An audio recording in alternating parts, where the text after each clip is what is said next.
football is your job. That's your career. That's all you're doing, and you get a ton of free time. But it's not essentially free time, because if you put that time into your body, that's work. Because that's what's going to put food on the table. That's what's going to keep you on the field, and that's what pays the bills. So like a lot of guys, like especially rookies that come in, their first spring, they're like, man, I have all this free time and I have all this money. Like, let me go on like a lavish vacation. Let me go enjoy this money that I have.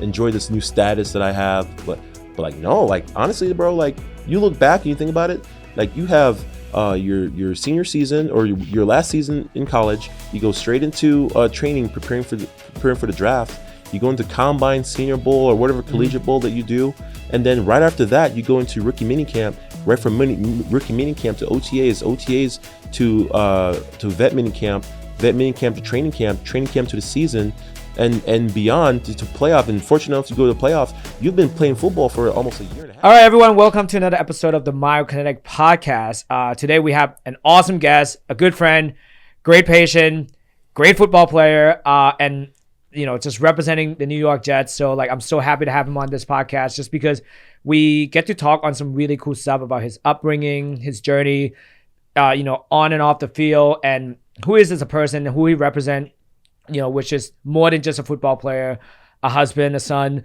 And I'm just so excited to have him on the show today. So Lincoln, welcome to the show, man. Man, thank you so much for having me on, man. I've been trying to get on for a while, man. I appreciate you making the time for me. Of course. No, thank you. I know you're busy. So obviously, just a little bit intro on you. Like, obviously you play for the Jets, Lincoln Tomlinson. You guys can catch him almost every offensive snap. And it's been a blessing for us here to have him work with our team. But even for me, man, like just to get to know who you are as a person, I think it's really widened my perspective on like different walks of life, right? Because we all have different paths, different journeys. So the reason I wanted to have you on is to share your path, because I know as a pro athlete, people only see what you put out on social media, and most of the pro guys, they tend to just put out game day picture, family picture, but really I think there's more depth to who you are as a person. And I would love this opportunity to just expand on that a little bit. So if you don't mind, can we get rolling? Yeah, for sure, man. I mean, obviously when it comes to like social media and stuff like that,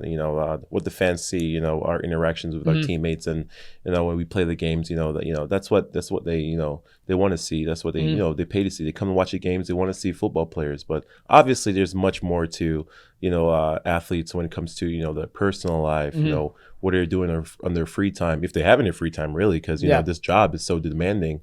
But just a little bit more about myself, man. I was born in Jamaica, actually.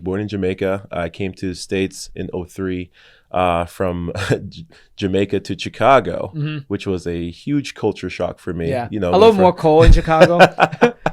yeah, a little bit more cold. Yeah. But, I've never seen snow before. We came in March and it was snowing. Very excited for the first 20 minutes. And then afterwards... Afterwards, we weren't so excited because we didn't have any sweaters. We didn't need sweaters in Jamaica, so we were just like stuck at the airport. We were like, hey, like can't go outside; it's too cold. So my uncle had to run home and grab some sweaters and bring them back to the airport to pick us up. So that was like my intro to being living here in the United States. And we lived in Chicago. My grandpa, he is a father to 10 kids. And my mom being one of the last ones, so we were one of the last groups to come up, because he came here to work in the States to get all of his kids and his kids' to the United States, for, just for a better future. And so we started living in Chicago. I went to high school there.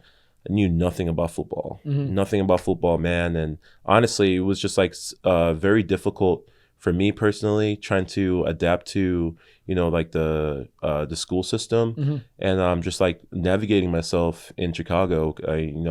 We were like in Chicago, man. So like a lot of crime, especially when it got warm. I couldn't really go outside, and just going from Jamaica, where I had a ton of open space, a ton of free time to kind of express myself as a kid, to we live in an apartment where we had I couldn't tell, like 10 people minimum, in such a cramped space. And it was hard as a kid. So thankfully, when I came to the States, I my first summer here, I gained 80 pounds. And no processed food there in the States. Chef Boyardee is always good stuff. Oh my God, man, it was crazy. So never had a burger before. There's a McDonald's right there. Never had pizza before. Pizza Hut right down the street. Man, my grandma would always keep our fridge stocked with these big jugs of ice cream. You remember like the Napoleon ice cream? Dude, yeah, 3 different colors. Come on. 3 different colors. Yeah. So we always had a jug of ice cream in the fridge. Whenever it was done, there was another one in there the next day. So I was just like a magic fridge that just keep restocking. That's what it was. So I just kept on eating, man, and I just blew up. My mom saw that. She was like, "You got to get out the house. You got to go do something." So I'm there. I was like, I can't. There's nothing to do outside because we can't go outside. There's so much violence, gang activity. And then my uncle actually recommended football. At the time, I was very confused. I didn't know what football was. I thought it was soccer. I thought it was soccer. So I told him, like, look at me. I can't play football anymore. So I can't play soccer anymore. He was like, no. How about American football? You put on pads and you go out there, you hit people, and you can have fun doing that. And I was like, I gave it a thought. I was like, you know what? Anything to make my mom happy. So I gave it a shot. I remember I went out for just like a junior league one time, and I had no idea what I was doing. I just showed up, put on some pads, and the guy told me, "Hey, go get the guy with the ball." And that's what I did. I was like, okay. So I had a lot of fun doing that. But then I went to high school, and I tried out for the freshman football team. And when I showed up my first day, my coach was extremely confused. Coach Rio. He said that when he came back and told me the story, he said when he first saw me, he thought I was a college football player coming to just like look at the practice. And he came up to me and my mom. He was like, "Hey, can I help you guys with something? Like, what are you guys doing here?"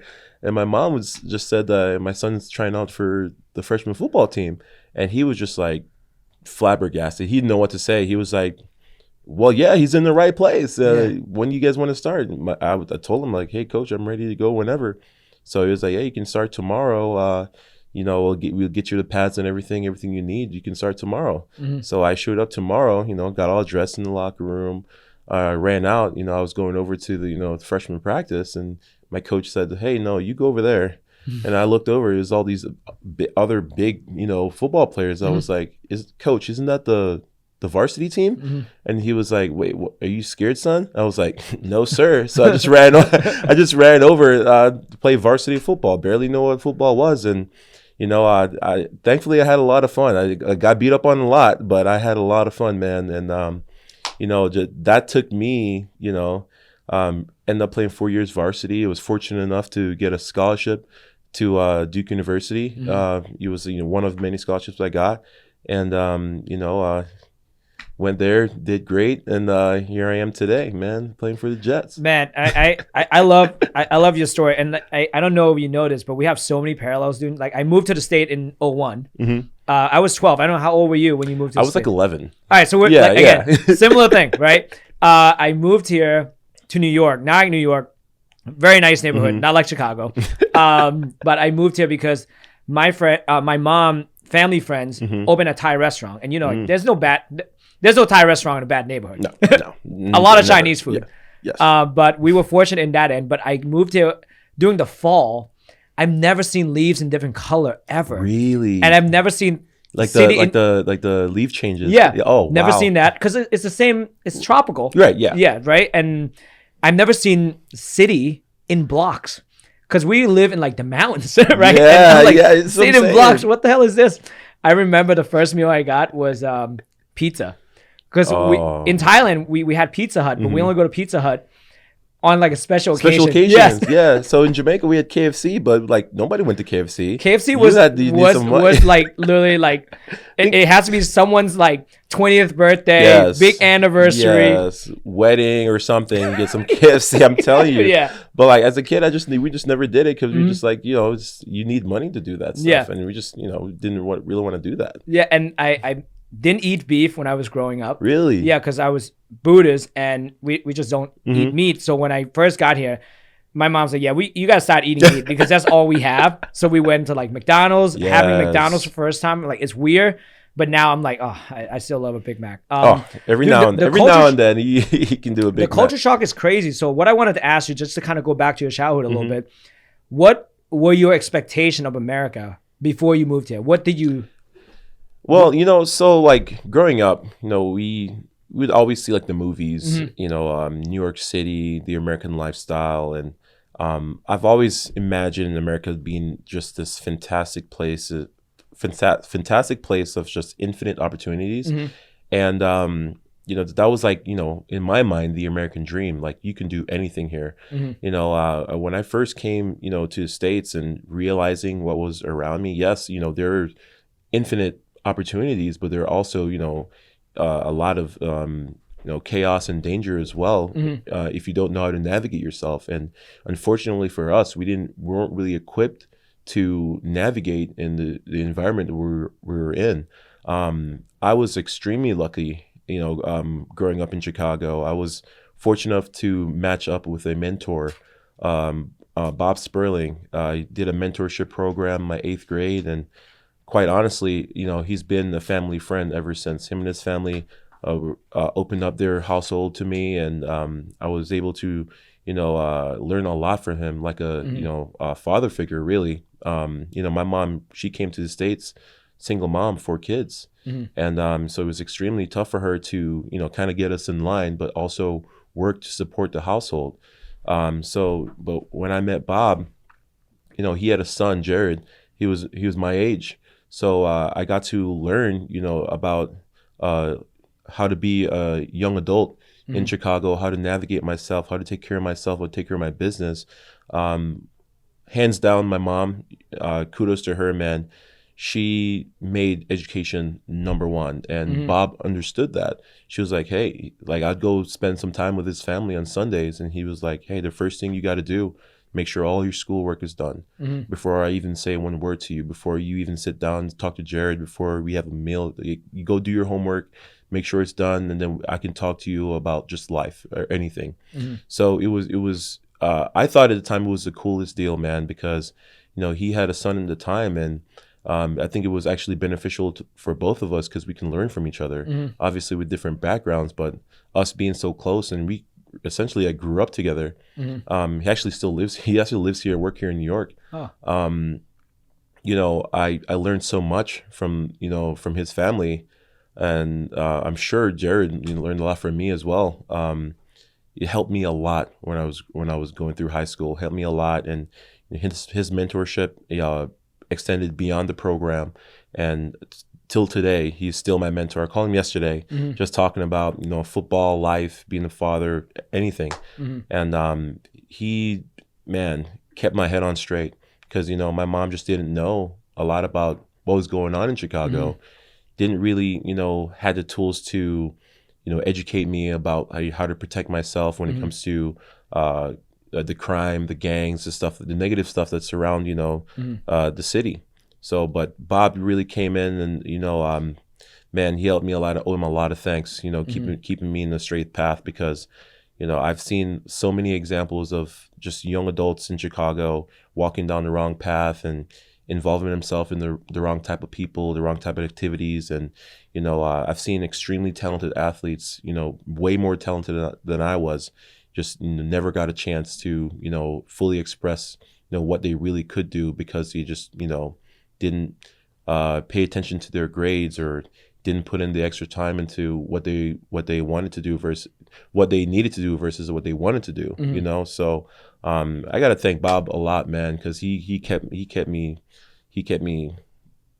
straight, man. And man, like I'm really, really fortunate I had someone like that in my life.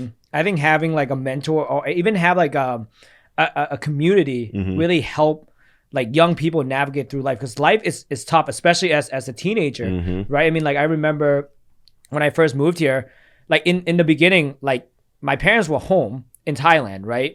Because it's a normal work day for them. But when we moved here, they work in the restaurant business, so they weren't home at all. So went from having two parents in the home to have no parents in the home because they have to work. To work. And now it's just my sister and I'm just like, all right, well, I have all this free time. And plus, you know, like autonomy without any restriction or without any confinement, it's actually like it's detrimental to your health because you can get into anything because there's no one to tell you no. Yep. And I think I feel like when I moved here, there was a lot of yes for everybody and not a lot of no. Where when I was in Thailand, I have so many regimen, so much structure. When I get here, there's a lot of yes, there's a lot of possibility, which got me down the wrong path in some way where I was hanging out with the wrong kids. I mean, my one wake up call moment was I was hanging out with a bunch of kids. And we're just like kind of egging each other on, and then like we ended up just like shoplifting in Target, stealing some Yu-Gi-Oh cards. Yeah. And next thing you know, I got caught, and the police was called. My mom would call. They have to come pick me up. I mean, dude, it was like the most embarrassing moment in my life, but also like it's a huge wake up call. Where the next day I'm just like, yeah, I can't hang out with these people again. Yeah, man. You sit there and you look, you know, where your life is going, the direction of your life, and you really, you know, feel the decisions that you make impact your life. And you know, and honestly, like I have an older brother, and you know, he wasn't as fortunate as I was when he came to the States. You know, when I came to the States, I had a chance to actually like test into a high school, but he never had that opportunity. So he ended up going to, you know, a not so good high school, and he had a really tough time, man. And I saw it firsthand. You know, when it came to, you know, drugs, when it came to crime, when it came to, you know, just gang related activities. So I saw that within my household, and I knew what he could do to you. Thankfully for him, man, he got all of that stuff, man. You know, decided to go to the army, and now he lives in Atlanta. He's a real estate agent. But you know, just having him go through that, and it was extremely tough. And I just thought to myself, wow, if I just came, you know, 3 years later, he's 3 years older than me. If I just came 3 years later, I probably would have done the same thing that he did. Because 3 years before. Yeah. If I came in the same age that he was, I wouldn't have had those opportunities. So, you know, in that type of sense, I was like extremely grateful when I came the time I did, because actually I had the time to, you know, at the time to kind of like shape my future, where he didn't really have that much time. And I really hurted him. I mean, he definitely bounced back from it, but it really, really hurted him. Yeah.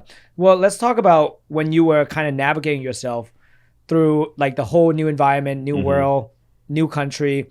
How do you like, what is your guidance when it comes to your moral compass? How do you know when your parents are not home, when your mom is working? How do you know, like, what is a good litmus test that you can offer advice to young people that listen to this, as far as like, how do you make the right call that will impact you today and also impact you into the future? So funny enough, my mom was like extremely strict. So, you know, I grew up like, my mom would tell me stories like she would get whoopings until she was like 18. So like, I just had the expectations in my head. Like if I got into any trouble, either from school or just within the community, that I would get in trouble with her. And I was scared of my mom, man. She's a 5'2", you know, old school Jamaican lady. And I was at this time probably like 6 foot. So I'm scared of this little person. I was like, yeah, because I know what she can do. But no, man. So my mom, it was like a combination of my mom and my mentor, and also being involved in a lot of, you know, just like after school activities like sports. I did in high school. I did football. I did track. I did wrestling. I did basketball. I did chess. I just did a lot of things because I knew there's a higher chance for me getting in trouble, or, you know, giving into peer pressure, or, you know, other, you know, stuff that, you know, I probably shouldn't be doing if I was, you know, just out hanging out with my friends, or, you know, doing stuff like that. And the same story that you had with your friends. Yeah, I just knew there was a higher chance for me doing that. So I just kept myself busy. Kept myself off the streets, and, you know, ended up working out for me, man. But, you know, I still would, you know, go back and see, you know, some of my friends, you know, who did, you know, hung out with their friends 3 hours after school. We're doing all the gang stuff, you know, we're doing all the drug stuff, and see how that impacted them. And like, honestly, you know, it definitely starts with a good foundation, you know, and I thank my mom for that, because she definitely instilled a good foundation in the kids. You know, even it didn't really work out for my older brother at the time. It was hard, you know, especially seeing all that stuff, him succumbing to like peer pressure and everything in the environment impacting him. But I really was able to see that, and like okay, that my brother's going through this. I'm gonna make sure that I don't do it. So not only did I had firsthand example at home, but I had my mentor who was constantly talking to me, giving me advice, and normative bonds with friends that I have through the sports I did. It kind of kept me in line, man. So like my major advice is like just be careful like who you surround yourself with, and always try to put yourself in a position where you can hone some of the skills that you learn at a young age. Because like when I was growing up, no one told me that, hey, like sports is going to be good for you. It helps you with your mental discipline, your conditioning, overall body health, and all this stuff that like me and you, we pay attention to today is second nature. As kids, you don't pay attention to that stuff. Waking up early, getting to school on time, like all those things that you practice at a young age become second nature in for adults, successful adults like you and myself. That's some things that people miss out on. They don't have that guidance. They don't have someone telling them growing up like, hey, waking up early is extremely important. Having that discipline is extremely important at a very young age, because this is something that you're going to have to do when you're an adult. Yeah. So can we talk about you having that discipline at an early age?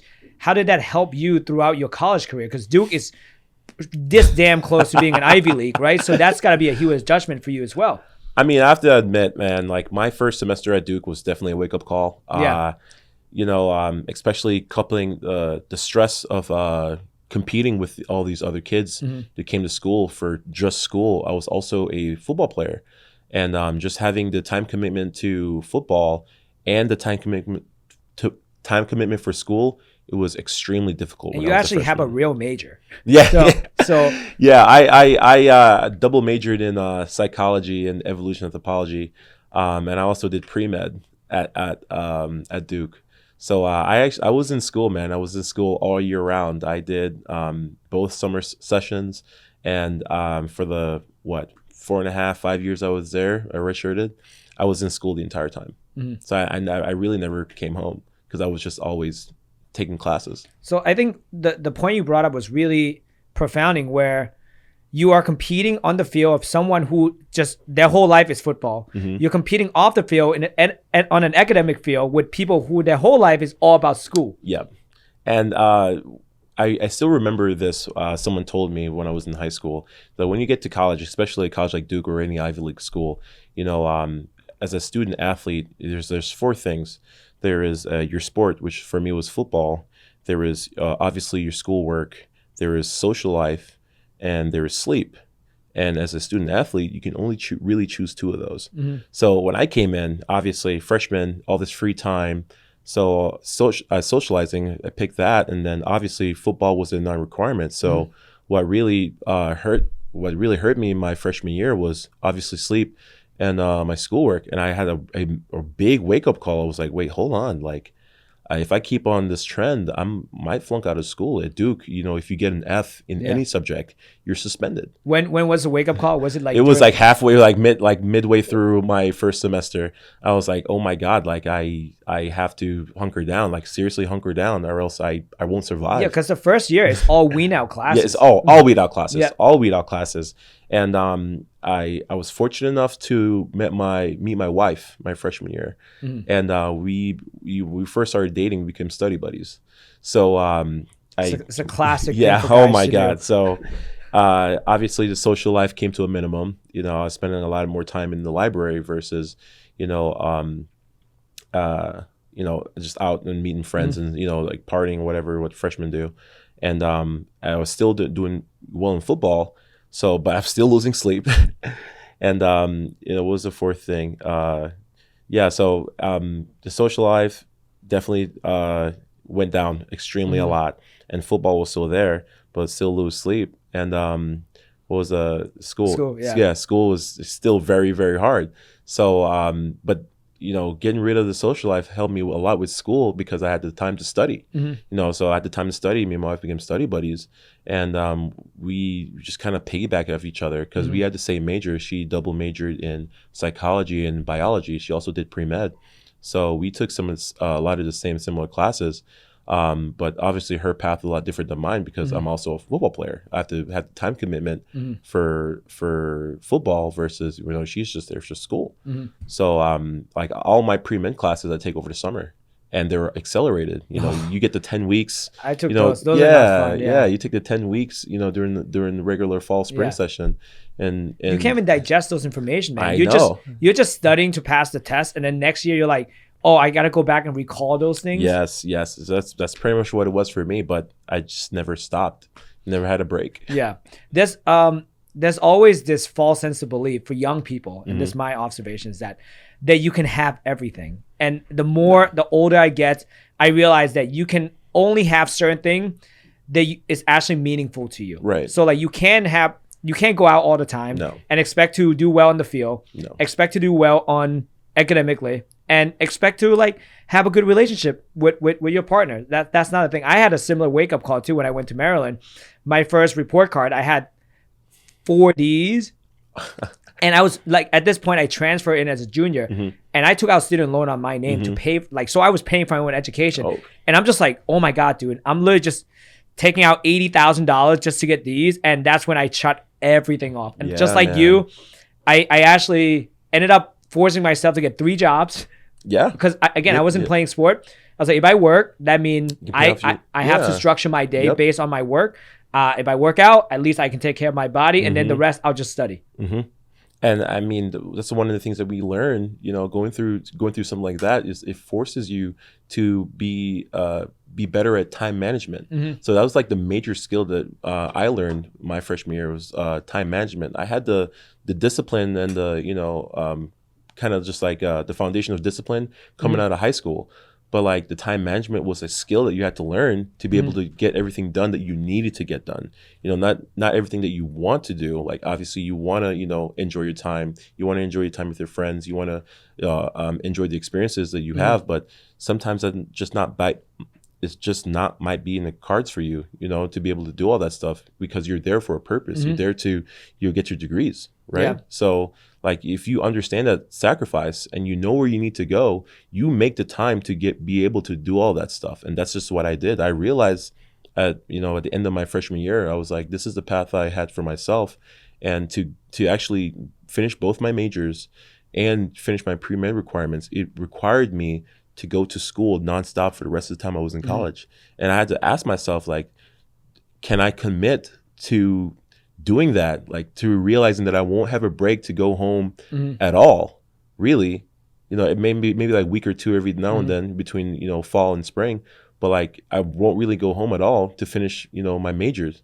And even like looking back on it, I'm like, man, I'm in the NFL now.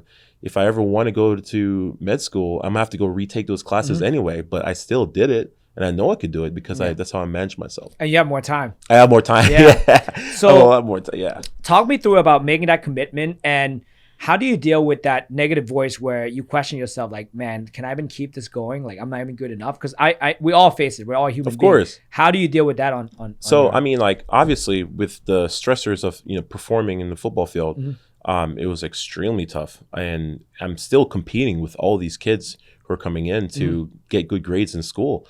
So I had a particularly hard time. I mean, I asked for it, but I had a particularly hard time when it came to managing my expectation level on the field and in the classroom. But I put the pressure on myself, and I told myself, this is the challenge I'm putting on myself if I wanted to get to where I need to be. I always wanted to get my degree. It's the reason I went to Duke. Always wanted to get my degree. They say your degree at Duke will last you longer than anything, 50 years plus, whatever. So I was committed to get my degree. Even when I was a junior, they told me that, hey, you had an opportunity to go get drafted as a football player, NFL football player. But I was like, well, yeah, but I'm 3 years in. I had this all planned out, and I've sacrificed so much of my time already. I would feel bad if I don't finish and risk, getting injured next season, not getting drafted, or finish getting my degrees, have a opportunity or a chance to improve my status as a rookie coming out, or get drafted higher than I was predicted to. So I understood that risk, but I was like, I'm committed to the process that I had planned out for myself when I was a freshman, and I had to finish. There was just not even a thought about it. I was like, you know what? No, I'm not gonna go on and get drafted my junior year. I had this plan to get these degrees, my entire collegiate career, and I had to finish. This is part of who I was. And I love that. So how did you start formulating your own vision to then start building the plan to fulfill your vision? So check this out. So just like step by step through like my collegiate experience. So my freshman year, you take all the weed out classes, the entry classes, and learned that I love psychology. I wanted to learn about myself. So I decided that was going to be a major for me, but I also fell in love with another intro class, Intro through Evolution Anthropology, which is a study of evolution and primates and stuff like that. And it just stuck to me. And I was like, I could just go with one major, but I asked myself, like, why can't I have two majors? So I wanted to have two majors, and I asked my academic advisor at the time, I was like, hey, is it possible for me to have these two majors and still do pre-med? She says, yes, it's possible, but it's going to be really hard. For me, when she said that, I took that as a direct challenge. I was like, you say it's really hard, but is it possible? She said, yes, it's possible. So I was like, okay, then I'm going to do it. So I just told her I was going to do it. So she sat down with me and essentially like planned out my entire college time at Duke. And she was like, well, you don't want to take any pre-med classes during the football season, because that's just going to be too much time. Too much time. You're already traveling, away games during the season. You don't want to spend so much time taking pre-med classes, because you're going to fail out. You're going to fail. You're going to fail, get suspended, whatever. So I was like, okay, can I take them during the spring? Take them during the summer? She was like, your best bet would be the summertime, because in the spring you still have spring ball. It's a lot of time commitment to spring ball. In the summer, even though it's accelerated, which was like obviously a negative, you'll have that time to just sit down and crank it out in the summer versus in the spring or during the season. So I was like, okay, I have to take all my pre-med classes during the summer. But I still have to fulfill my requirements for my majors. So she was like, well, you already started some of your requirements already your freshman year going on to your sophomore year. These are the classes you need to take to fulfill your majors, your capstones, and we can plan them out and place them. And you take this your junior year, this your senior year, this your rest your senior year, and you should be able to do it. And I looked at it and I just sat there and I was like, man, like it's a lot of school. Like that's a lot of school, and here I'm a sophomore. I became a full-time starter my redshirt freshman year, my sophomore year, and I was like, man, like the team's gonna ask a lot from me because I'm a starter, and I plan to be a starter for as long as I'm there, and but here I am, like essentially like just like killing all my free time with classes. Yeah, you're a professional student. Yeah, I'm a professional student, so I was like, man, I just remember thinking about it, just getting feedback from my wife, and I was like, I have such a harder time in school than anybody else. And I realized that, but I was like, you know what? I did get a full ride scholarship, and I have to go earn that full ride scholarship. They're paying for me to be here, so I had to earn that. So I just committed to it. I was like, I'm gonna make the most of everything that's given to me, and that was just what I did. I'm gonna make the most of being here at Duke. I'm gonna make the most of all the awesome professors they have here, all the awesome opportunities they have here. I'm gonna get 2 degrees, and I'm gonna finish my pre-med. Say something happens to me, I get injured or something, I could just go to med school. Yeah, I go to med school, and that will be my path from here on out.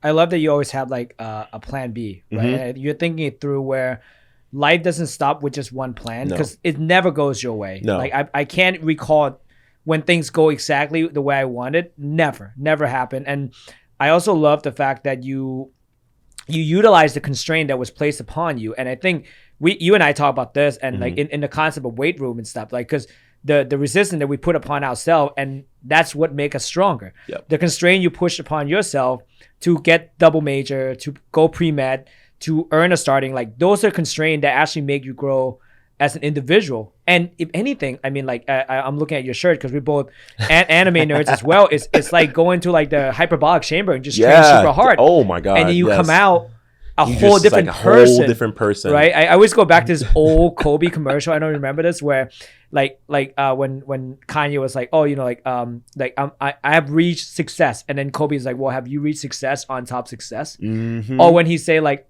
are you the same beast but a different animal? And to me, like, that hits me different because you can be the same person, but the constraint you put upon yourself, you are going to evolve. Just like that's why you love evolution. Right? We can talk about Taoism in another podcast and nerd out on that too. So when you think this through with your career and your as a professional student, as a professional athlete, because when you get a scholarship, you are a professional athlete because you are being paid for that. Yep. When you first got obviously drafted first round, probably were you the first one from Duke to get drafted first round in a recent in a long time? Yes, yeah. And then after that, it's like Daniel Jones, right? Daniel Jones. Yeah. So I came out with Jamison Crowder. Okay. So I was the first round. I think it was a fourth round at the time, and then we just like started a wave. Obviously, there's like more guys drafted before me. I actually had some really good mentors at Duke. Vinny Ray, he played for the Bengals. He was an 8-year vet. Thad Lewis, all those other guys that I looked up to coming into Duke, they went on to, play in the NFL, but there weren't really a lot of Duke football players in the league.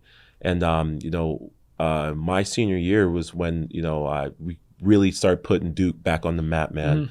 And just me being a first round pick and being able to represent my school in that sense, it was awesome. Then, Jamison Crowder came out. Daniel Jones came out, man. We had Lucas Patrick, Mascura, all these other guys. Ross Cocker was a year before me. We had a lot of guys coming out now, just on my team alone, and even in the Giants. We have so many Duke football players on the team, and I'm so excited, because at the time, Coach Cutcliffe, he recruited me. He coached Peyton Manning, all those guys. So there's actually a funny story around that because, Peyton and Eli used to train at Duke. The first time I actually realized that I could play in the league, it was when Peyton came to train at Duke. I can't remember if it was 2012 or something, 2011. He came to train at Duke, and I had to leave early spring practice to go take a test.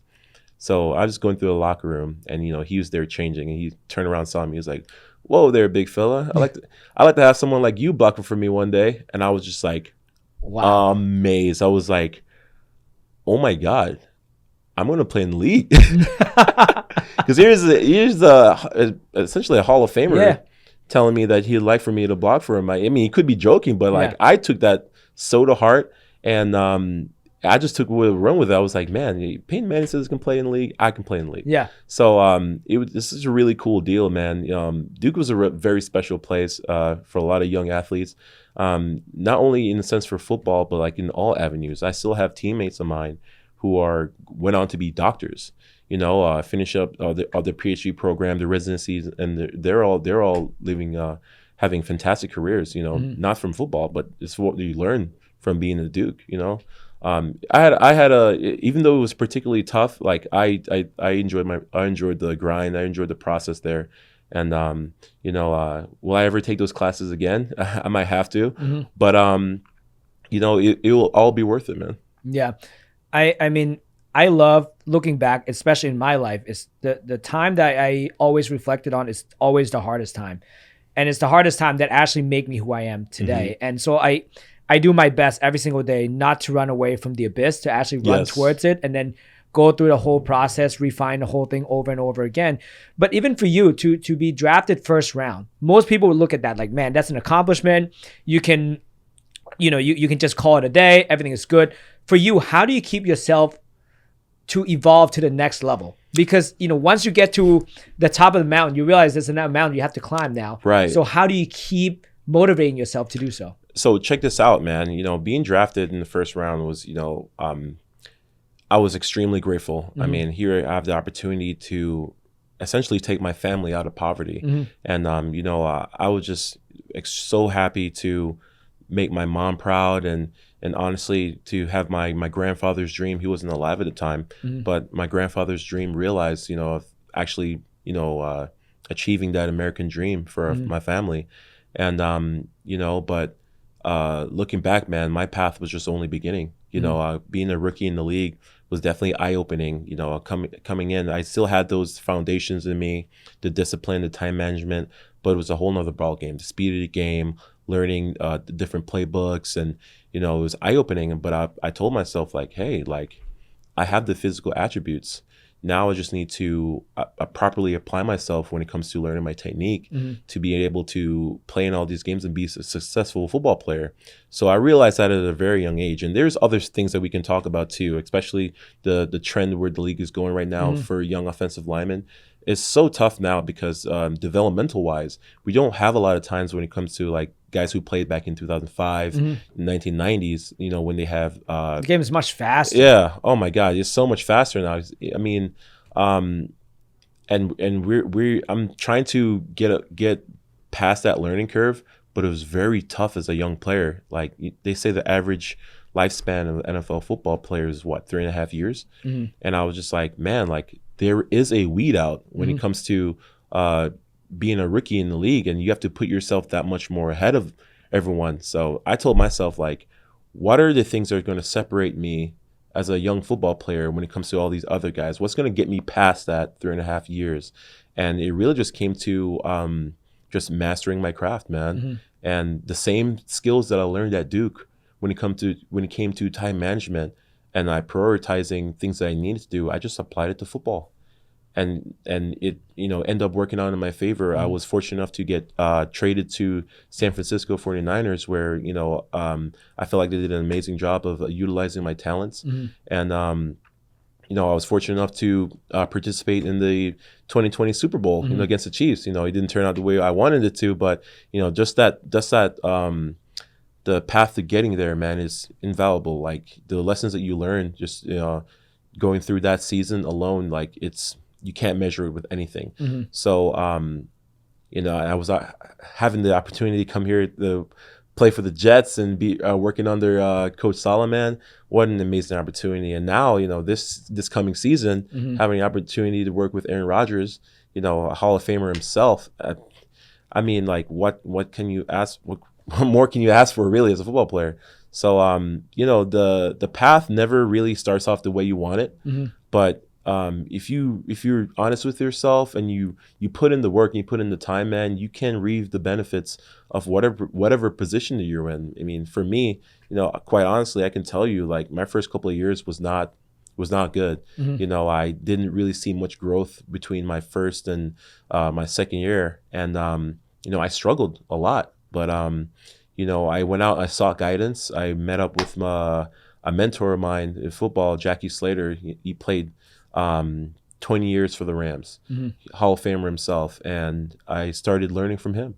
And just the ins and outs of being a football player, how to stay in the field, how to take care of your body, things to pay attention to. And honestly, like, if I didn't have his guidance at the time, I'd probably be one of those weed outs 3.5 years and done. Yeah, because if you look at the statistic as well, like most people who are Pro Bowler, Hall of Famer, not many of them are first rounder. No, not at all. I mean, the first round tag, it honestly, it's good for your family because you get that financial security, but it doesn't really matter, man. You still got to go out there and perform just like anybody else. Yeah. And if you can't perform, like, they will find your replacement. Like, that's just how the league works. And a lot of young guys, they don't fully understand that immediately. And if you don't have the right guys around you, like, to educate you about stuff like that, how to take care of your business and operate yourself when it comes to being a football player in the facility and the football field, like, they will easily replace you. Like, you have to understand, like, this league, we're in the entertainment business, and if you can't perform, they will find someone else to do your job. That's just the reality of the situation. So how did you deal with the external pressure on the day-to-day basis? I could honestly say that when I was a young football player, it was very, very, very hard. I had a particularly hard time in Detroit on my first team. Just didn't really know how to manage myself when it came to, dealing with work. And then not only that, but being a young adult, here I have all these new responsibilities, taking care of my family. I was engaged at the time, and, just kind of managing all that, which I didn't really have to do in college, to now doing all that, managing my money as well, but then being asked to do these things that I've really never really done before, to a level that I've never done it before. So and I realized I had a particularly tough. It was tough. It was tough, man. And honestly, like if I didn't have that strong foundation in my heart, growing up, in Chicago, what was instilled for me with my mentor, my mom, and all of the important people around me, like I don't think I would have survived the situation, because like I was essentially just thrown in the fire, man. Like they were like, hey, you're a first round pick, so there's this expectation for you to perform, right? So I'm thinking in my head, like, man, like, they're counting on me. I have to do this. I have to do this. I have to do this. So I was like, I never really like gave myself a chance to like actually sit back and like learn. I was just so pressuring myself to perform that it actually just backfired. It wasn't a good situation, man. Like it sucked. It really did. But I stayed strong, man. And I showed up every day. I just told myself I'm going to work as hard as I can, man. And, I had some really good guidance coming on my third year in the league. Fortunate enough to get traded right before the third season start and to San Francisco. And, I just went on from there, man. I think from that trade, played every game I was available for. Like I just always on the field, man. And I did like most of the work, but I had a lot of family support. My wife supported me. My family supported me. My work for my mentor, even my mentor from back in Chicago supported me all the way, man. And honestly, like I did all the hard work. I did all the squats. I did all the treatment. I did all that stuff. But if I didn't have that support, man, on the tough days that you're gonna have playing that long in the league, like I don't think I would get through it without him. Yeah, and it's so funny, man, because if we go back to school, I always look at school as hard.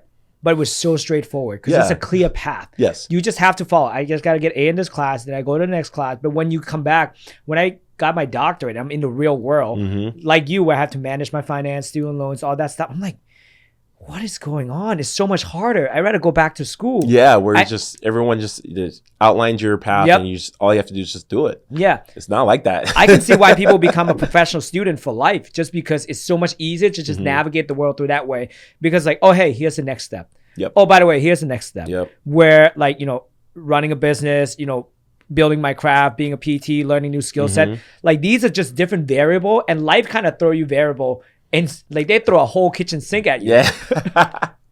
You just never know, man. Sometimes you have to go spending time to replace a roof, or a tree falls in your yard. You're gonna take the time to do stuff like that. Just like little stuff, and obviously like family stuff like as well. Like I have 2 kids now, and obviously learning how to be a father, not only being a husband, but being a father as well, and how to manage spending time with my kids and working as well. So there's different life variables that comes up every now and then, but as long as you have that support system and you have that solid foundation, man, you'd be able to handle anything for real. That's really what you need, like a strong foundation and a support system, bro, for real. I think also like going back to the whole foundation component, like if someone who's listening to this are in the trenches right now, in the trenches, baby. Yeah, lost. I think all you need to do is give yourself more time to slowly build or feel the ground, so you can start getting some solid footing, and then all you have to do is just go 1 foot in front of the other, right? Yes. Try not to do more than you're capable of, man. I know this is hard to. It might sound weird, but like if you're honest with yourself, like you'll know your limitations. You'll know like your weaknesses and your strength. Obviously you always work on your strength, because that's that's gonna define like who you are, but you pay attention to your weaknesses, things that can hold you back in life, or just being in whatever profession, like you're a business CEO, or you're running a facility, or just being a pro athlete or a teacher or anything. Like you pay attention to your weaknesses, you can definitely find ways to not only make your weaknesses your strength, or if you can't make them your strength, at least accommodate for them. And that's really going to push you so much more ahead of like you just like just being like straightforward, just all of my strengths, all of my strength, all of my strength. But when you have those life variables thrown at you, what are you going to do when your weaknesses are exposed? Yeah.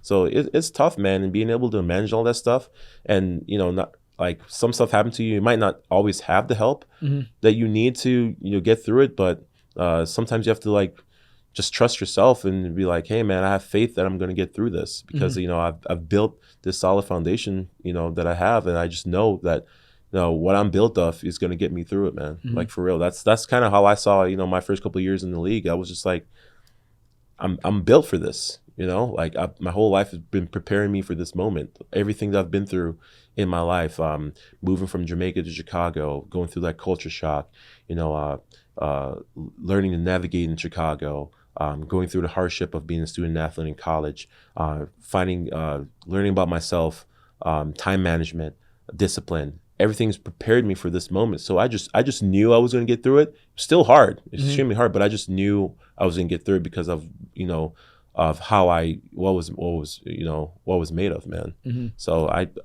you know, and it's sometimes you can get stuck in this funk where, you know, you might lose a little faith, man, but that's when, you know, the people around you can really pull you out of it, man. Just pick up the phone, call someone, just be like, hey, man, I need some help with this. Like I'm stuck, you know, either, you know, in your business, like, hey, I'm trying to figure out this like business venture that, you know, I really think is going to be successful, but I'm stuck, you know, mentally, you know, maybe just picking up the phone and vending somebody can help you make that extra leap that you need to, you know, going from being stuck to actually making that, you know, one foot over the other, making some progress. And, you know, once you get that progress, man, you just keep on going, man. And you just follow that momentum and let it take you where it takes you. I love that, man. I want to echo on that just because as men, we're so good at closing ourselves off, especially when we're going through hard time. And there's almost a sense of like, you don't want to be vulnerable and you don't want to ask for help because you feel less than, especially like I want to say in a minority culture where like mental health is not a big thing, right? You kind of you push it all down and you're trying to figure it out. But then by that time, you know, you just feel so alone, right? Yes, I think having the ability to, like, that's what friends are for. They're not there just for good time. They're really for bad time to help each other. I mean, especially, I mean, you can probably attest to this too, you know, in minority groups, you know, me being a Jamaican immigrant, mental health was never a conversation that we had in our household. Whenever you had tough times, you just kind of thug it out. You know, you just like kind of shut up and just work. But, you know, definitely going to college has opened my eyes up to a lot of things. Especially in majoring in psychology and just learning about the human mind. I've opened myself to a lot of things. I think I was able to, you know, not only help myself learn about myself, but my family as well. Like my mom, you know, her old ways that she had growing up in Jamaica. I was like, Mom, you know, not all the things that we've learned, you know, growing up is true or as I say, because, you know, this is how the psychology works and this is how people think, this is how people react, you know, and sometimes it's important to express yourself, you know, and say what you feel because, you know, it can help you have some mental clarity. You know, being able to see the path instead of having your judgment being clouded. So I think definitely, you know, I'm a big mental health advocate, man. Like, especially going to college and learning so much. And my wife, you know, her PhD in her clinical psychology, I realize how important mental wealth is for a person to have success in their careers, in their life, really. Because, you know, I've had my mental struggles, you know, obviously moving from Jamaica to Chicago, going through college, having the life stressors that I've had in my life. But if I wasn't able to open up myself up and, you know, allow people to come in and talk to me and, you know, you could just take like a phone call. You don't even know like how much that can help you, you know? So just making yourself vulnerable for a little bit, and definitely not in my culture. Just going back, just looking at like how my grandpa was and, you know, male figures in my family, like you never seen an instance of vulnerability in those men because they were so pressured into being like these people who always just like get things done and never said anything about how they feel about anything because it's just never important. You know, but that's not always the case. You know, sometimes those people might actually need to hear someone else, you know, or talk to someone else about their problems, you know, how much they can help them. So I try to, you know, be the voice, you know, kind of be the voice of reason in my family, especially in my side of the family, because like we just never grew up and have that. We never had those conversations. So I'm trying to break that cycle, man, especially now that I have 2 kids. I'm going to make sure that they know about that stuff. Yeah, it's frowned upon for sure to talk about it. But I just have a conversation with my wife this morning where if our beliefs affect our thoughts dictate our action dictates our outcome, why wouldn't you want to pay attention or even check in, you know, within yourself? Like, what am I thinking right now? What am I thinking true or not? And, that's why I have all these books, and most of the books is mostly business, but most really it's all personal development. And all I'm trying to get at is how do I gain someone perspective, what they went through. And, that's why we love watching movies, right? Because we can see ourselves in the character, and whatever the character's journey is going through, you gain perspective through that, right? So I think going back to like mental wealth that you were talking about is how do we get together during a hard time to gain some shared perspective, so that way you can help me out and I can help you out, right? Because you might see something that I haven't seen before, and you can offer me something that's like, oh yeah, I know exactly what's going on. And I appreciate like the friend group, the circle that I have, because it's small, but it's extremely deep. Yes. And I feel like we just need that general public. We need to know more about that stuff. I always try to, just promote that stuff, man. And because I just know like how much good it can do in any community, really, not just, in my personal household or my family.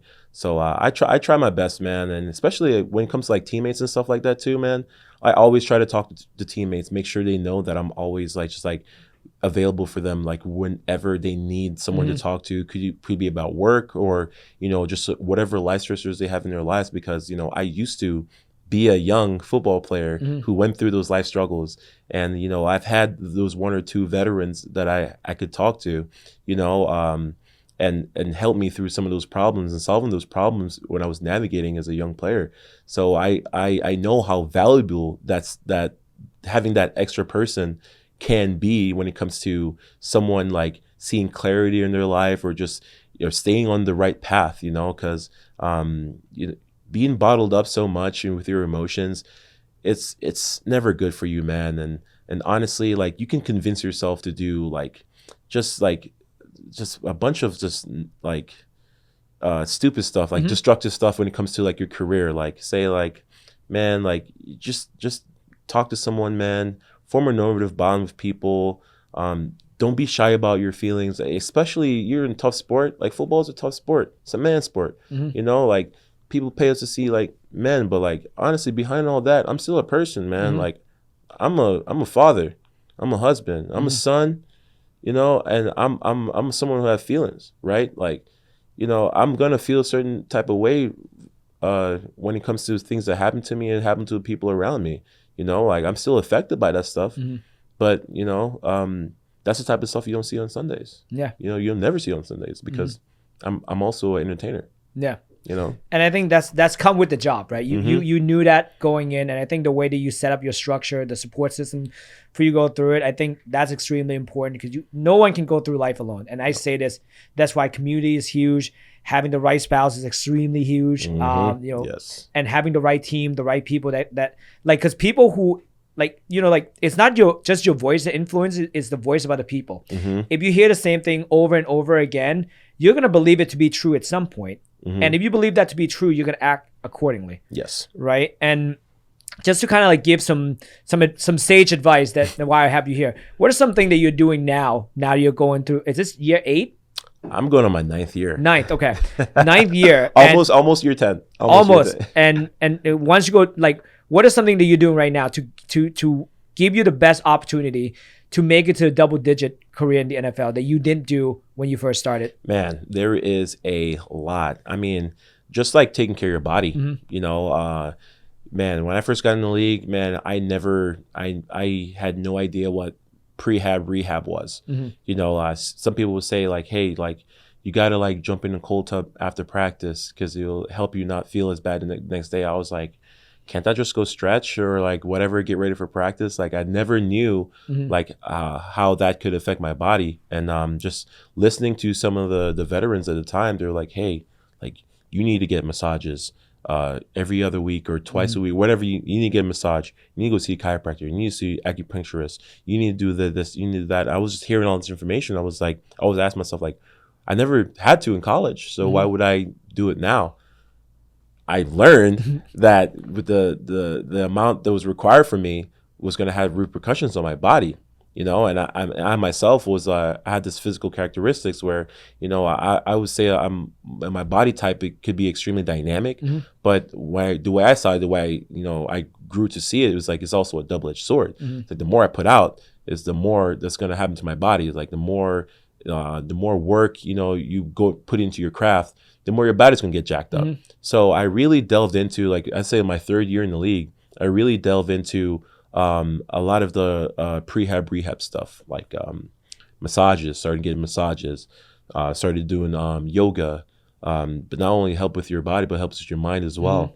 Started doing acupuncture, PT, just a lot of stuff that helped my body recover faster, which would end up keeping me on the field longer. So, and offensive lineman, we're one of the positions on the football field, like we don't get a break. Like, like receivers, you sub out receivers, whatever, tight end, fullbacks.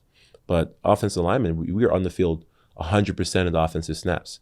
Like, God forbid you get hurt. That's the only reason those guys will come off the field. But other than that, like, you're on the field. So I tell myself, like, man, I need to be able to handle the stressor of a game and not get jacked up every week so I can come out and do the same thing the next week, right?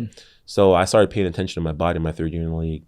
And I really tried a lot of different things. The massage our body responded real well to massage, but what really helped me a lot was acupuncture. Like, I never tried acupuncture before, and I tried it. I remember specifically, I tried it in the spring. I think it was my third year in the league, going into my third year in the league, and I swear, like, I did it like the Tuesday, and I came back the Thursday, and I PR'd in my squat, and I haven't PR'd since I've been in the league. I was like, oh my God, like, my body responded extremely well to that. Obviously, PRing a squat, my body got jacked up. I was like, okay, like, I've definitely got to go see this guy again next week. So I started putting that in my routine. So developing my routine of recovery after my training sessions. So I took that, I started studying it. I was like, like, how did these guys get to like year 10, year 15, year 20? I just met up with my mentor, Jackie Slater. It was the first time training with him. I asked him questions. I was like, hey, what do you do to take care of your body to get you to your 15th year, your 20th year in the league? And he'll tell me all the stuff that he did. I was like, man, these guys do a lot just to stay on the field. So, for me, I was like, here I'm in my third year in the league. These guys were doing it year 10 and beyond. Like, what if I just get started now? What if I put that time in my body now? What if I invest in my body now, my third year in the league? I bet that will help me, going into year 9, year 10. And, I just gave it everything to it, man. I was like, I'm going to full on do rehab every week of the year. So like now today, I'll tell you that I try to get a massage at least once a week. Try to do dry needling at least once a week. Chiropractor at least once a week. This is 52 weeks out of the year. So I do that year round. It never stops because my job, being a football player, to me is year round. Because we have our 17, 18 weeks in the season, playoffs or preseason training camp, but your job matters so much in the off season as well. January, February, March, April, now, then it matters in the season. I'm preparing for the season right now when it comes to this coming 2023 season. So I wanted to get the most out of my body now to prepare for the future, to prepare for how I'm going to feel going into week 10, going into week 16, going into the playoffs.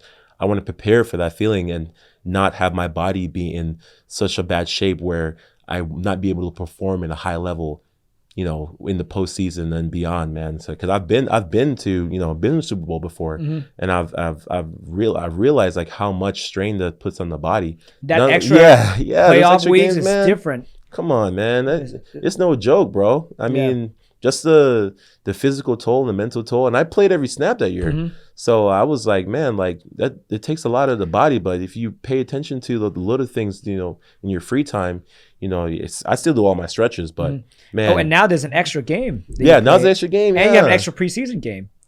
Yeah, man. We have an extra preseason game this year. We had the Hall of Fame game this year too. So like, it all counts. Yeah, it all counts, man. Like, but if I tried to stress to a lot of the young guys that are around me.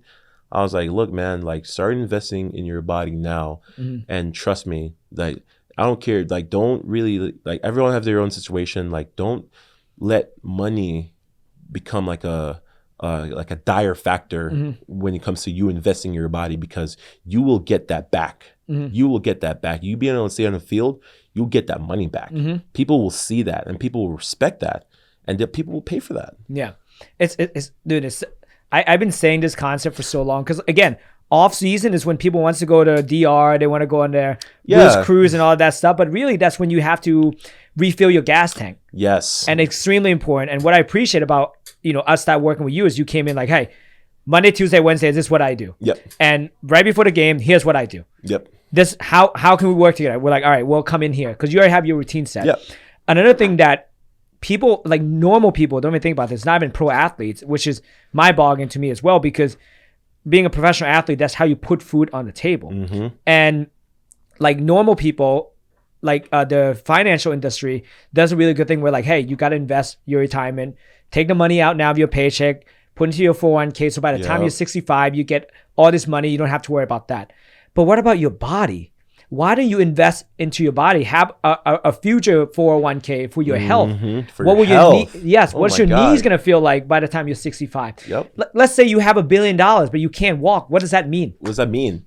You can't live the life that you want, right? And exactly. As a professional athlete, when I get to work with them, by week 8 and week 10, man, everyone started beating, like they're so beat up. Like week 8, like what I've seen from all the years I get to work with the pros is people who can get through and feel okay by week 10, the rest of the season is a great season for them. Great season. People always feel good in the beginning, but it's the week 10. It's the week 10. That's when it's a pivotal moment. Yes. And what I've noticed is when people come in, someone like you, by week 10, you kind of ramped up what you need to do. You stay on schedule more. You know what you need to do because you know the hard time is between week 15 to 18 when you're trying to make a playoff push. And if you make it to a playoff, guess what? There's extra games that come in. Extra games, extra paychecks, and extra accolades, man. Like, obviously, everyone wants to go get that championship. But you got to think about it. Like, you get paid to go participate in every playoff game. And for a young rookie, who's probably, undrafted rookie, being on that team, you're getting the same check that everybody else is getting. And that's extra money in your pocket. That's very, very important. So you being able to stay on the field and protect your body and help the team win, get to those playoff games, it's extremely important, man. Like it's one of the, I think it should be the first thing that, that's stressed to these young guys. Obviously, you got to take care of all the business stuff when it comes to like family and your finances, but your body is so important because that's what's going to put food on the table. And there's a concept that I've learned recently is money now versus money later. And the money now is like what you can generate right now. And the money later is what am I putting right now that will bring me money down the road. So if you're a professional athlete listening to this, you know that if you can stay active, get on a roster, you're going to get pension. Yep. Right? So that's money later. Yep. So I think the goal, if you were to set small goals, like as a professional athlete or as a college athlete, how do you get yourself on the field as often as possible so you can increase your stock, increase your lifetime value as an athlete? Therefore, people, NFL owners, scout, can come look at you like, that's a good investment. Yes. We're going to invest in that person. Yes, because of how well you've taken care of yourself. I honestly wish someone had told me this in college, because like I came in the league, I didn't know anything about that because they don't teach that in college, really. Like a lot of these guys, they have more, they have school, they have like they're really trying to get these kids to lock in on just like the basic disciplinary part of football. So like they don't still have the room to really much like cranked out in those guys. But in the league, you don't have school. Like football is your job. That's your career. That's all you're doing, and you get a ton of free time. But it's not essentially free time, because if you put that time into your body, that's work. Because that's what's going to put food on the table. That's what's going to keep you on the field, and that's what pays the bills. So like a lot of guys, like especially rookies that come in, their first spring, they're like, man, I have all this free time and I have all this money. Like, let me go on like a lavish vacation. Let me go enjoy this money that I have. Enjoy this new status that I have. But like, no, like honestly, bro, like you look back and you think about it, like you have your senior season or your last season in college, you go straight into training, preparing for the draft. You go into combine, senior bowl, or whatever collegiate bowl that you do, and then right after that, you go into rookie minicamp. Right from rookie minicamp to OTAs to vet minicamp to training camp to the season. and beyond to playoff. And fortunate enough to go to the playoffs, you've been playing football for almost a year and a half, or doing football related stuff for a year and a half. Your body, yeah, you need to break it in the season, but like you can start repairing your body, preparing for your sophomore season. And that's where you see a lot of drop off between like rookie and second year players. It's like they feel like they need to take that time off, but they don't invest that time in their bodies. Like, yeah, you can rest, but you can also do rehab. You can do work on your weaknesses, keep working on your strength, yes, but pay attention to your weaknesses. So I have a bum ankle. Hey, start working on that. Make that a strength for your next coming season. A lot of young guys just don't see that. And honestly, I wish someone would tell me that stuff. Like, yeah, I had good vets, but I wish someone would tell me like, hey, like, be very keen to how your body feels at the end of your rookie season, because that's going to have a direct impact in your next year. And that perception from rookie to your sophomore year, like that might be your perception for the rest of your career. You know what I'm saying? Like, that's how you set yourself up, either to fail or to be successful in the league. Man, I remember one of my first pro guys I got an opportunity to work with was Devin McCourtney, right? So we were sitting down talking, and we were doing the math. The amount of postseason game that he played, playing for New England, within 4 years, equivalent to another season. Which was crazy because they went to the Super Bowl nonstop and always. And again, like you say, whatever you put out with your body, come back as well. It's also going to compound of how you feel throughout your years, right? And if you have aspiration of just, again, most people aspirations to say, I just want to be a first rounder, boom, make my quick money and then be out. But if you have a greatness that you want to chase, you want to be a Hall of Famer, you actually want to get a Super Bowl ring, you want to go to Pro Bowls and all that stuff, you got to start thinking differently of like, what do I need to do to put myself and give myself the best chance possible to get there? And speaking of work on your weaknesses, you're playing in a sport where people watch film to see what you're horrible at, so they can attack that. Yes. So why wouldn't you work on that, right? So why wouldn't you work on that? Especially like these young guys, like you may not have a lot of pro film on you, but everyone's gonna know about you by your second year. And trust me, someone either behind you is going to be watching your film and making themselves better than you, or your opponent, you're gonna be watching that film and they're preparing to beat you on game day. So you better be extremely keen, because it's a dog-eat-dog world in the league, man. Like they say, like, if you can't perform, man, they're just gonna get rid of you and find someone else better to do your job. So like, why not pay attention to your weaknesses? Why not go ask that veteran who's made 7 Pro Bowls, who's an All Pro, like, hey, how do you get to year 9? How do you get to year 10? How do you keep yourself healthy, throughout the weeks? How do you do this? What do you think about, on your off days? Like, how do you take care of your body? Like, those are really important questions these young guys need to ask. But these guys, they come in, they already have so many life stressors thrown at them with the money, the responsibilities that they have, that they're just not thinking about it. That's where you need like a good locker room to kind of educate, or just people around them to educate them about that stuff. I mean, I've had guys, I can honestly say, like, one of my favorite teammates when I was in Detroit was Megatron. He was the first person to come to me and actually sit me down. I was like, hey, man, this is what it means to be a first rounder. This is what they're going to expect from you. This is what you need to do to stay on the field. This is how people are going to react to you doing whatever you're doing. And, like, honestly, having that veteran connection at such a young age was so salient to me. Like, some of the stuff that he talks about today, I still practice, and honestly, like, but most guys, they just don't have that. And when you guys don't have that, like, yeah, some guys are able to, like, have the luxury of like just figuring out on their own. Some guys who get drafted high, they have that luxury, figure it out on their own.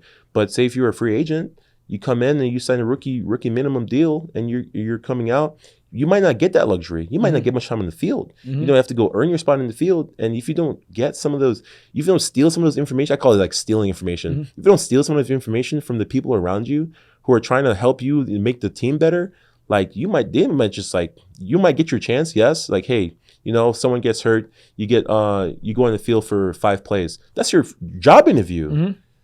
A lot of these guys, they come in like preseason. A lot of rookies play a lot of preseason games. Sometimes those preseason games is their Super Bowl. That's going to make or break your career. And sometimes, like, if you're not ready for that opportunity, like, that whole phase of your life could just go by you. And it's sad to see sometimes, because like, you make these connections with these young guys, And I used to be that young guy too. And you're just like, man, wow, like here's this extremely talented person, but like, is he really making the most of everything that he has? Or is it just, you hate to say it, but is this just too big for him? Is the moment too big for him? Can he like properly put himself in the now and be able to get the most out of his body to really like jumpstart the rest of his life? Because it's really that finite amount of time that you get to play this game. Like, I'm fortunate to say, like, hey, man, I've been playing in this league for going on my 9th year now, and I'm extremely fortunate because football is a very cutthroat game. Football is a very violent game. I'm very happy to be continuing to play and do what I love to do, and I'm happy that I'm not hindered by injury. Because you can see what happened last year. With Hamlin, it's stuff like that can just happen, and that could just be it for you. Yeah. Like you need to make the most of what you have now to set up the rest of your life, man, because you just never know when your time is up playing this game. And like in my role, where I sit as a physical therapist, is I always be honest with guys that we work with. It's like, dude, you're just one injury away from retiring, and it's not on your term. It's most people are not fortunate enough to be able, like, I'm calling it quits. It's been a great career. Usually those opportunities are taken away from them. Yep. And I would love to get your thought on this. This is the thought exercise I usually do when it comes to running a business, and I call it like it's constrained, induced therapy. We use it like to help with stroke patient, where if you cannot use your left arm, you can only use your right. You actually strap down the right arm to force you to use the left. So it goes in along the saying of, like, when the student is ready, the teacher will appear. Usually the student would not ready until they face some hardship. So I say, well, if I were to be that student and I need to seek mentorship, can I place that constraint upon myself to force me to be student so I can force the answer? So if you're a young pro guys or college guy listening to this, why don't you put yourself into a situation where if something were to go wrong today, and where would it go wrong? And if that's what's going to go wrong, what will you do about it? And then that's how you formulate plan and strategy of, like, okay, if this happened, I can do this, right? But if this happened, I don't have the answer. I don't know what to do. Who do I need to seek out in order to find ways to get through that? If you can go through that, and let's say, for example, you're coming out your first rounder, you're like, okay, I play this position. Here's who I have to go up with. I'm going to go up against D Hops. I'm going to go against Stephon Diggs this year. Like, okay, what do I need to do? Let's say it's week 10. My left ankle is going to be not feeling the best, and I know he always go on this route. How would I cover him? Like something like that. I wish guys start thinking like that in week 1 in preseason, so that way they know how to show. And I'm sure the coaches will appreciate it because you're bringing value to the team. At the end of the day, the team wants to win, and they pay you to bring value. And I think some people miss out on that, where just like in the business we're in, like we're in physical therapy, we bring value to people to make sure that they can future-proof their body so they can do the things that they want. But if I don't understand what your needs are, then I can't bring value to you. Exactly. And especially when it comes to working with like physical therapists or just any other people I'm working with that comes to like prehab, rehab, like if I don't know what's going on with my own body and I can't properly tell you what's going on, like how are you going to properly or efficiently help me be my best self, So I take extreme pride when it comes to like knowing exactly what's going on with my body. Like obviously if I have like a major injury, like I go to the trainer's facility of like, hey, like this hurts, and they tell me like, put me on a rehab protocol, whatever. But if I just have like a nick or something, or like, hey, like something doesn't feel right, like I go figure it out on my own first before I go to any physical therapist. Like, hey, like I don't think my glute med is firing. Like, what's causing that? And then you can probably be like, hell, okay, glute med problem. You go through your protocol. You'd be like, okay, let's test this, and then you see like, okay, there's something going on here. Let's work on this and see if that helps your glute med fire. Let's see if this helps your hamstring fire. And then that's how you can properly help someone. If they come and say like, hey, I just can't step this way or step this way, it's going to take you so much more longer to help them figure out what's going on versus someone who's like, hey, I think this is not working. Can you zero in on this particular section of my body? And can you educate me on what's exactly going on? So at a very young age, I was extremely keen onto that because I was like, I want to be as efficient with my time when it comes to my rehab, because I don't want to lose out the time. I don't want to waste time figuring out what's wrong with my body. Like, a lot of people don't have that information, but you can go learn it by talking to like a physical therapist, or talking to a chiropractor, talking to an acupuncturist. And honestly, especially when I do work with you, like, I ask you a lot of questions, and I know you pay attention to that, because I want to learn what's going on with my body. I want to learn what I can do also to help myself be my physical best when it comes to game day. Yeah, and another thing too is, like, if you're always in the training room and getting treatment and you're always injured, that goes against you. Yeah, actually, you're an investment. Honestly, yeah. it really does. Like, I love everyone in the building, but like, if you're just going, like, just telling them about all your nicks and bruises and stuff like that, like, you'll be surprised. Like, actually, like, if you have a major injury, if something you feel confident you cannot play football, like, you should go talk to trainers. Yeah, you go talk to trainers, because that's like an actual injury. You want to protect yourself and your business. But like, say I just have like I just roll my ankle a little bit, and it's like not that bad. I can play through it. If I just it's like, hey, my knee's just buzzing one day. Like, sometimes you just like, hey, maybe I just need to go sit in the cold tub. Maybe that'll help. Hey, maybe I just need to stretch. Maybe that'll help. Maybe I just need to go see a chiropractor. Maybe that'll help.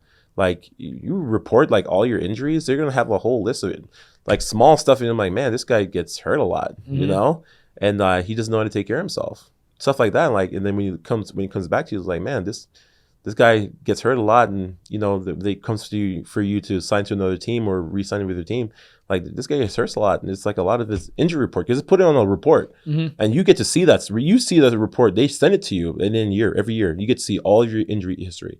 And it's like, if you can't take care of a lot of those little stuff by yourself, like, that's actually taken away from your money, because they don't see you as accountable. You know what I'm saying? It's a Carfax. Yeah, it's a Carfax. It's a Carfax. That's what I tell my pro guys all the time. I was like, listen, man, like, when people come to us, we're like, listen, I don't work for anyone. I work for you. Yes. I'm here to help you get better. And again, that's the reality. I understand how business work. If you go in and you have this Carfax thing of what you went through, some people will be like, I don't know. Yeah. I don't know if you need that. Maybe you just need the league minimum, which is still good, but it's not what you could potentially be making. No. I mean, and there's a lot of ways, like, around that. Obviously, you have to be smart. Like, I always advise, I tell young guys, like, hey, you've got something serious going on. Like, when it comes to your body, go to the trainers. They'll take care of you. They'll know the best thing to do for you. But like, if you're just gonna go say like all this little injury, like not even the injury, like, oh, I just like this little tweak here and there, like you don't necessarily have to go like. This is why I see it. I don't necessarily have to go to the trainers all the time, because if I know that I can take care of it myself, like, why would I essentially take away from the time they could be spending on guys who seriously needs the time with the trainers versus something I can just handle on my own? So that's how I see it. I was like. And that's a level of accountability, because, I would assume that they would say, like, yeah, Lakin, like, he's a vet. He can take care of himself. Oh, Lewis, is there anything wrong with him? And when he comes to us, we know there's something wrong with him that he needs help fixing, or they can prevent him from playing football. But, like, do we trust him that he's going to take care of himself? Yes. And does that build like accountability? Yes. Like, do teams pay for that? Yeah, I can tell you that they do. Because if you can handle your own business, and you can still show up on game day and play optimal football, why would they not invest in that? Yeah. Because you're helping the team. You're helping the team. So that's just why I say it, man. Because you do have those unfortunate events, and where you get guys who seriously get hurt. And I always feel bad. I was like, man, like, I don't want to go in there just like nag these guys about this little stuff. And these guys are there rehabbing ACL. Like, you might need that guy next year. So I want them to be able to have the most efficient time with the trainers, versus me. It was like, hey, man, I just need like soft tissue on my quad or something, or let's say I just need like an ankle massage or a calf massage or something like that. Like, yeah, if I see him there and I have the time, like, I'm like, yeah, but they're probably gonna ask you like, hey, are you hurt? And I'm like, oh, I'm not hurt. I just need like some treatment. But if you go in there, I was like, hey, I have a calf strain. Like, yeah, like you have a calf. Like, how bad is your calf strain? Like, you have like a grade 2 calf strain. Like, is there a tear? Like, go to trainers. But if you just have like a little little tightness, maybe try stretching it out. Try stretch. If it gets worse, just go see trainers. But if it's just like, okay, I feel better after stretch. Okay, what can I do to not have that happen again? Do I need to go get a massage? Do I need to go see a chiropractor? Do I need to do some PT? Is there a muscle group in my body that is weak? These are some things that I pay attention to because I want to make sure my body is optimal, and I don't want to take time away from the trainers that when they need to work on the guys who actually need it. Man, I feel like it's been a masterclass. Honestly, this has been mind blowing for me. Like I'm learning a lot. Obviously, I think you put a lot of people on game. Yeah, man. You know, and again, I appreciate it. But before we go, one last question. So, what does it mean to you to put on a jersey every Sunday with your last name on it? What does that represent? Man,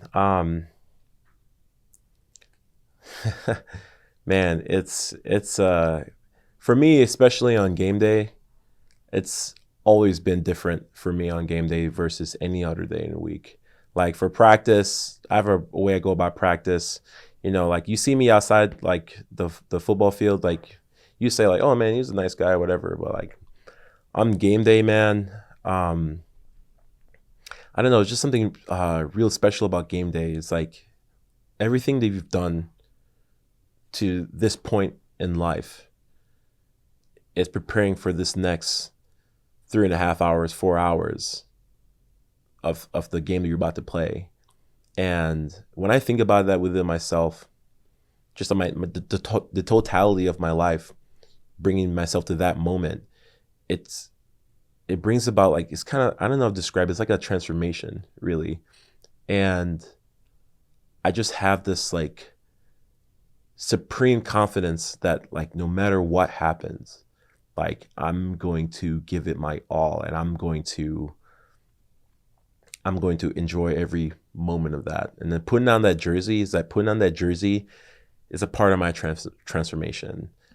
And when I finally put that helmet on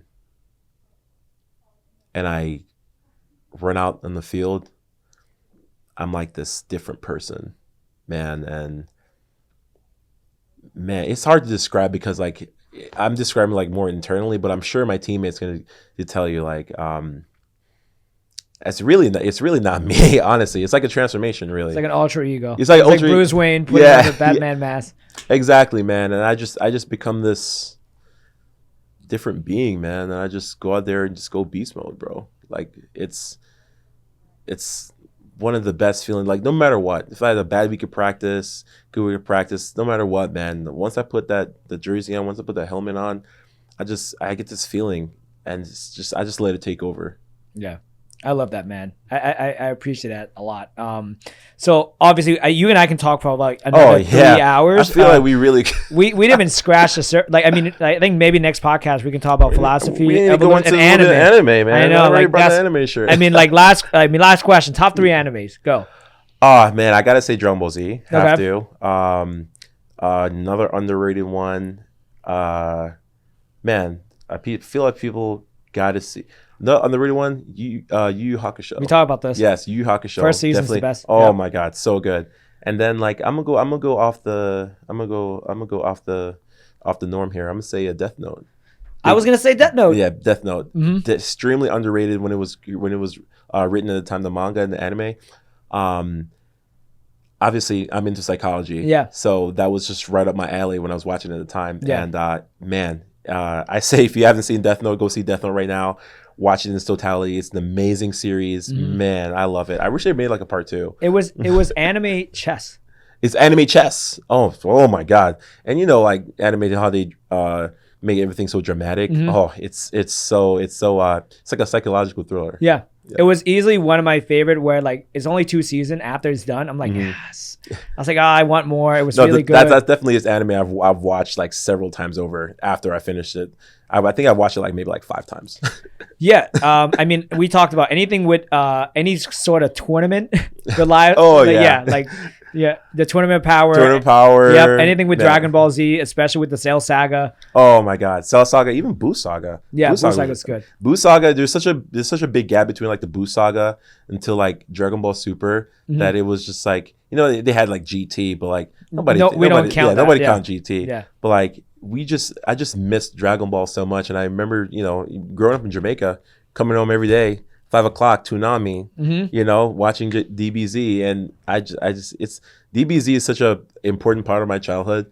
I just, you know, it's always been a part of me, man. That's what I'm rocking the shirt everyone right always now. trying to go Super Saiyan. I mean, same thing, man. Like, maybe that's me on game day. I mean, I'm That's going it. Super Saiyan. It's like going crazy, man. But man, I do love anime, man. I watch anime, man. I'm following Super right now. I'm trying to get back into One Piece. Yep. Oh man, it's just so many episodes. Demon Slayer's Demon out. Slayers, the new genre, the new animation, new age animation. Oh, so cool. What else? Jujutsu Kaisen. Yes, I'm watching the movie right now. You watching the movie? Oh, Zero. Oh, movie is it's very great. What's the other one? One Punch Man. One Punch Man, so classic. Yep. Attack is real. Attack is like actually it's the same writer as Death Note. That's why Really? it's so good. Oh, Yeah. that's why it's so good. Because I remember I saw it just way back when. I was like, man, I don't think I'd ever get into this. Then I started. I think it was a couple years ago, and I was like, man, this is a really good anime. Yeah, the way I look at Attack on Titan is Game of Thrones of anime. Yeah, Because everyone That's dies. exactly- that's no matter, exactly like, what- oh, you like the character? Oh yeah, Wait, they're gonna be don't dead. spoil it. Don't spoil it.